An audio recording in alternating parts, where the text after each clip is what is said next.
হালুয়া দিয়েছেন, আসমানি খাবার খাইয়েছেন, আরো অনেক নিয়ামত আল্লাহ তাআলা তাদেরকে দিয়েছেন।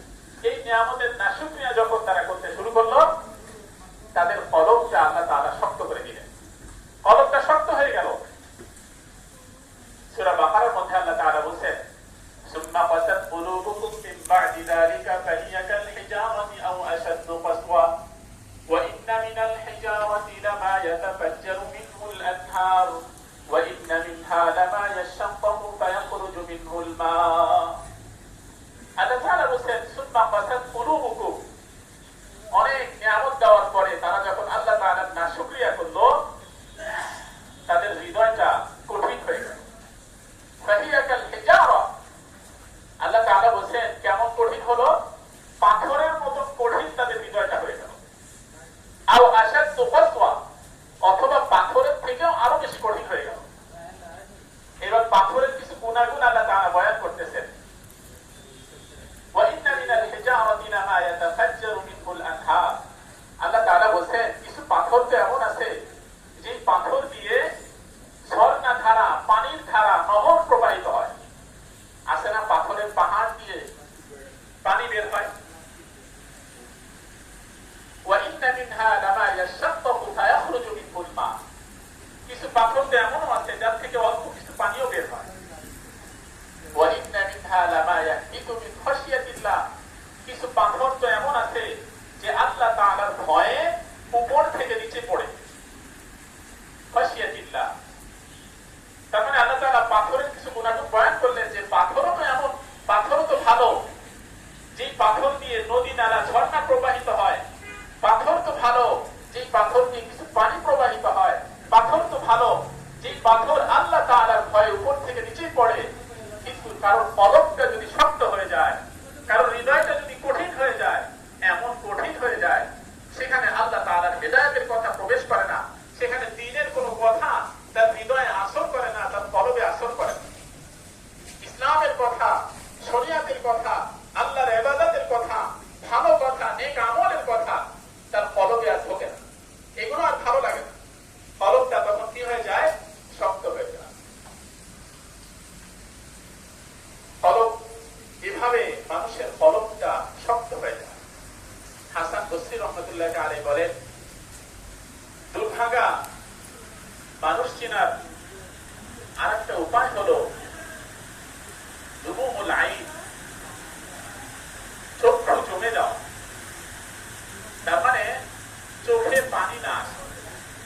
চোখে যদি পানি না আসে, হাসান বসরি রহমতুল্লাহ বলেন, বুঝতে হবে তার কলবটা শক্ত হয়ে গেছে।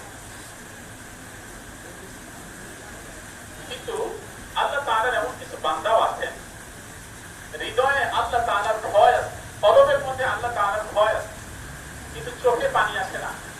আল্লাহর কাছে যখন হাত তুলে দোয়া করে, অনেকের চোখে পানি আসে না, কিন্তু হৃদয়ে আল্লাহ তাআলার ভয় আছে।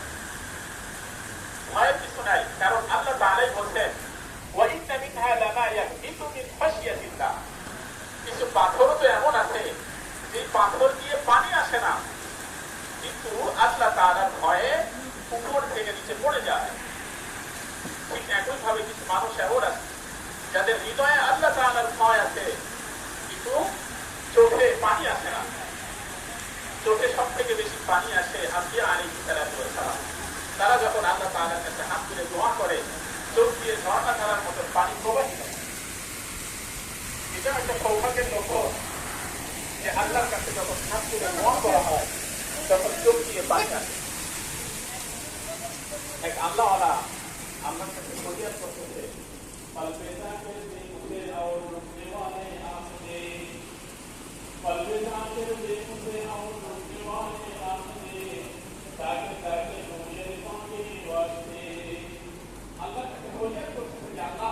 আমাকে এমন কলম দাও যে বলো তোমার জিকিরে ব্যস্ত থাকবে, আমাকে এমন চোখ দাও যে চোখ দিয়ে আপনার চোখ আপনার সম্পর্কে চোখ দিয়ে পানি প্রবাহিত। তাহলে দুর্ভাগা কখন বলা হয়, একটা আলাদা হলো চোখ দিয়ে পানি না আসা, চক্ষু জমে যাওয়া।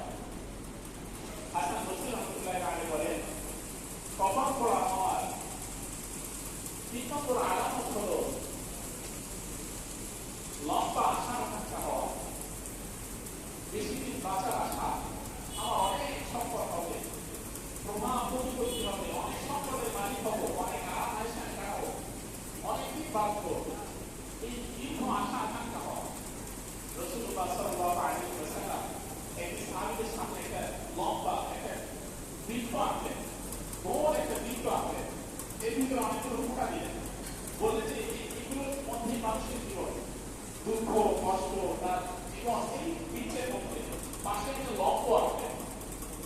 রাসূলুল্লাহ সাল্লাল্লাহু আলাইহি ওয়াসাল্লাম বললেন, এই বৃত্তের মধ্যে মানুষের জীবন শেষ হয়ে যায়। বৃত্তের যে প্রান্ত আছে, এই প্রান্তটা হলো মানুষের হায়াত। এই পর্যন্ত মানুষ পাবে, এই বৃত্ত পর্যন্ত মানুষ আসতে পারে। আর এই যে লম্বা বললে এটা হলো মানুষের আশা, মানুষের আশা আকাঙ্ক্ষা এটা কখনো পূর্ণ হয় না, এটা মানুষের হায়াতের বাইরে থেকে। এই জন্য যারা লম্বা আশা আকাঙ্ক্ষা করে, দ্বিতীয় অনেক সম্পদ হবে, অনেক